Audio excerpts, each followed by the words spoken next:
5 times I had to tell people about something good I did. By Krishna's mercy. तुलसी परिक्रमा कर, तुलसी seven. निरंतर कृष्ण नाम करिह कीर्तन. Quote, after planting the tulasi tree before your house, you should daily circumambulate that tulasi plant, serve her by giving her water and other things, and continuously chant the Hare Krishna maha-mantra. Narada Muni speaking to the hunter, Chaitanya Charitamrita, Madhya 24, 261. 1. Paid it forward. I just want to share something with my many followers today. I was in line at the local burrito place. The person in front of me was taking a long time. As my frustration slowly mounted and reached a tipping point, I decided to move closer to the counter to see what was going on, while the woman in front was short of funds. Her cards were getting declined left and right. There was a huge line building behind me. I decided to go ahead and pay for her meal. She was so thankful to the point of almost embarrassing me. I told her that she does not have to pay me back. I think this is something we should do for one another. I like to pay it forward every now and then and hopefully inspire others to do the same. 2. Visited the elderly. I just want to share something with my many followers today. As you know, I have not been posting as frequently in recent weeks. The reason is that I have been helping some elderly relatives of mine. I bring them food, I pick up their mail. Sometimes there are messes within the home. I help to tidy up. They never ask me to do any of this. They always tell me to leave things alone, that there is no urgency. But I think this is something we as a society need to be more mindful of. It is good to help out those in need. You might not get any payment for it, but your soul will be uplifted. I hope this message will inspire others to take up the same cause. 3. Helped build a house of worship.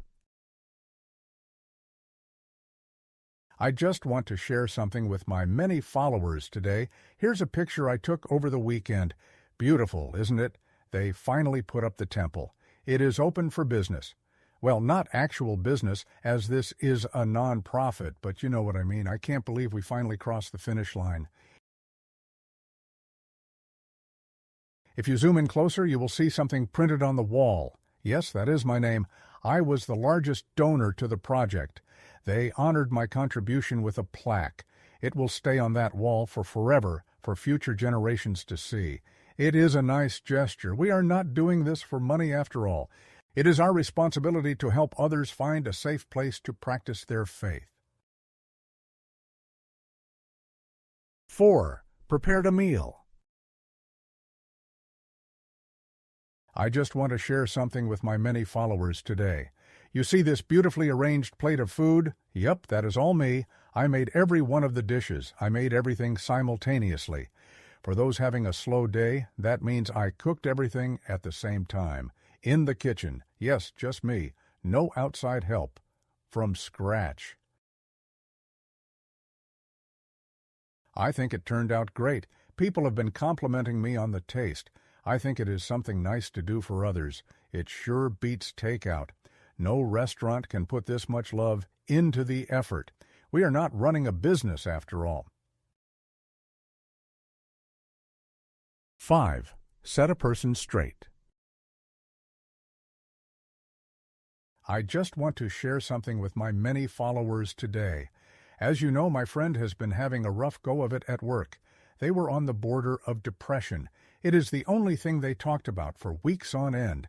I decided to finally do something about it. I went and approached their manager. I scolded them for the insensitivity and the abusive behavior. I told them that I am not afraid of them. I even sprinkled in my own threats, letting them know that I am good friends with the owner. My friend never asked me to do this, but I think we have a responsibility to stand up for those who are suffering. If everyone chooses to remain silent, the corruption only continues. Several decades back, in the United States, there was a recurring problem emerging with actors who became famous during the childhood years. Perhaps due to the notoriety, the increased attention accompanying fame, many of these children suffered problems later on in life. Drugs, alcohol, battles with their parents over the earnings accumulated from acting work. The problems were so frequent that parents began to think twice before sending their children into the performing arts, at least at the professional level. Fast forward to today, and with the rapid advancements in technology, the barrier to entry is practically eliminated. Any person can become a television star whenever they want. They simply have to go live, so to speak, pointing the smartphone camera the right way and speaking. The videos can reach millions of people if the algorithm gods should happen to be favorable that day. Rather than consider the pros and cons to childhood fame, it is as if the entire population is inviting the many potential problems. They feel as if their deeds are meaningless if no one hears about them. Rather, the tendency is to share as much as possible with as many people as possible. From the trivial to the significant.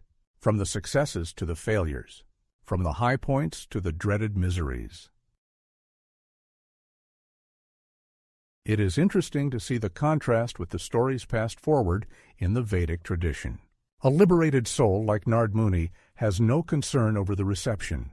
He might meet someone accidentally while visiting a sacred place and offer instruction based on the interaction. He sees animals half killed in what appears to be a torture scheme enacted by a hunter.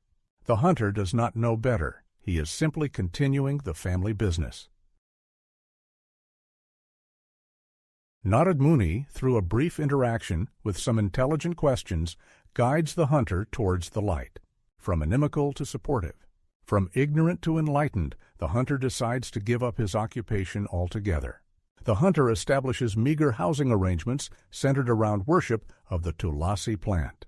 There is no need to fear the abrupt change in careers, as Narada Muni gives assurance that there will be plenty to survive off of.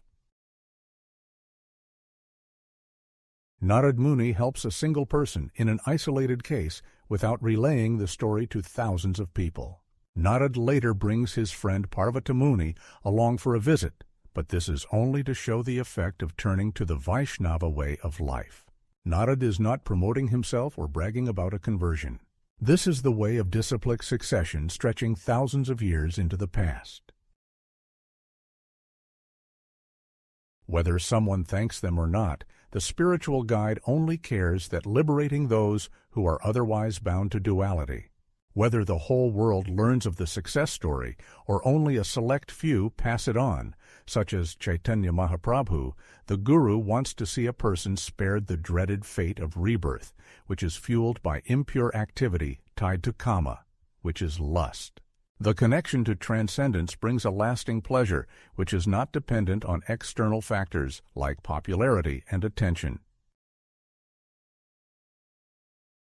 Quote, Sri Chaitanya Mahaprabhu wanted to stress that even a hunter, the lowest of men, could become a topmost Vaishnava simply by associating with Narada Muni or a devotee in his bona fide disciplic succession.